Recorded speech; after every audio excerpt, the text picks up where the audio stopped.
आज Doubtnut app download करें। Doubtnut पर अपने सभी गणित, रसायन विज्ञान, भौतिक विज्ञान और जीव विज्ञान के डाउट्स का करो सफाया। बस प्रश्न की फोटो खींचो, एक ही प्रश्न को क्रॉप करो और तुरंत वीडियो सोल्यूशन पाओ। अभी डाउनलोड करें।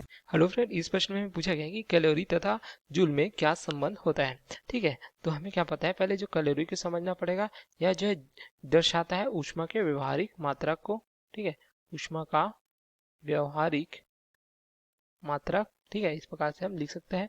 उसी प्रकार जो है जूल भी दर्शाता है ऊष्मा के मात्रक को या ऊर्जा के मात्रक को, तो इसको भी हम लिख सकते हैं। अब इनमें जो है हम देखते हैं, क्या देखते हैं, यहाँ पे जो है संबंध देखते हैं। यहाँ ऊष्मा के जो है ऐसा ही मात्रक को प्रदर्शित करती है, उसी प्रकार ऊर्जा के मात्रक को भी प्रदर्शित करती है। तो हम यहाँ पे ऊष्मा का व्यवहारिक मात्रक कैलोरी तथा ऊष्मा का ऐसा ही मात्रक जो है जूल, इसमें संबंध देखेंगे।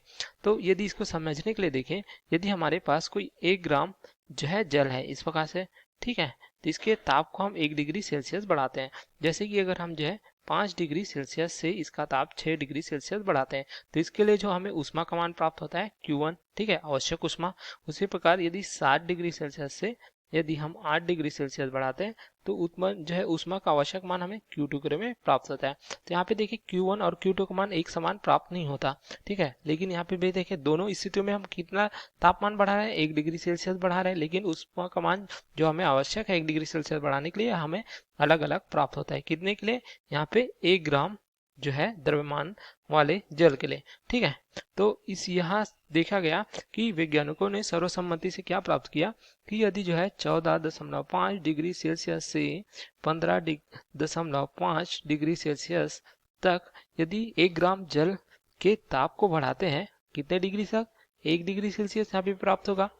तो इसके लिए जो हमें आवश्यक ऊष्मा की मात्रा चाहिए, इसे हम क्या कहते हैं? इसे ही कहते हैं 1 कैलोरी ऊष्मा। ठीक है, तो यह हमें प्राप्त हो जाता है। अर्थात हम देखें कि यदि 1 ग्राम जल के ताप को हम जो है 14.5 डिग्री सेल्सियस से 15.5 डिग्री सेल्सियस तक अर्थात 1 डिग्री सेल्सियस बढ़ाते हैं, तो इसके लिए जो आवश्यक ऊष्मा की मात्रा हमें चाहिए वह हम उसे क्या कहते हैं? 1 कैलोरी के रूप में प्रदर्शित करते हैं या परिभाषित करते हैं।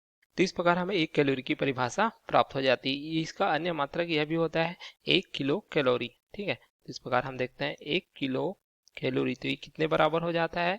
ये हमें प्राप्त हो जाता है 1000 कैलोरी के बराबर। 1 किलो कैलोरी बराबर हम कह सकते हैं कि 1000 कैलोरी प्राप्त होता है।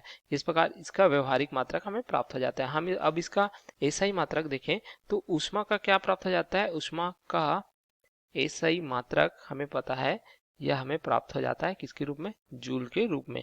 तथा हमें क्या प्राप्त हो जाता है? ये प्राप्त हो जाता है 1 कैलोरी बराबर क्या प्राप्त होता है? 4.18 जूल के बराबर।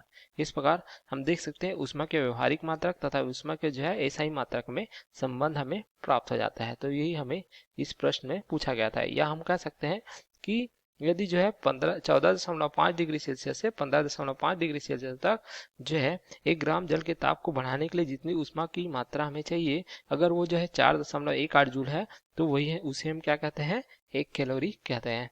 तो ये हमें इस प्रकार से संबंध प्राप्त हो जाता है। तो यही हमें इस प्रश्न में पूछा गया था। Okay, thank you. कक्षा 6 से 12वीं से लेकर नीट, IIT, JEE वो एडवांस के लेवल तक 1 करोड़ से ज्यादा छात्रों का भरोसा।